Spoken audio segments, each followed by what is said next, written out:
किसान के खेत की फसल बर्बाद हो जाती है।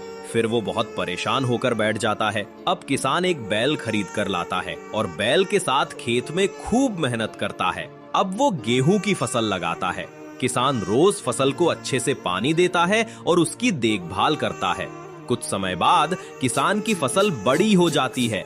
फिर वो खेत से गेहूं की फसल काटकर बाजार में बेचने जाता है। किसान की फसल बहुत अच्छे दाम पर बिकती है, जिससे उसे अच्छा मुनाफा होता है। अब किसान ऐसे ही रोज मेहनत करता रहता है और बहुत अमीर हो जाता है। दोस्तों, इस किसान के लिए एक लाइक और सब्सक्राइब तो बनता है।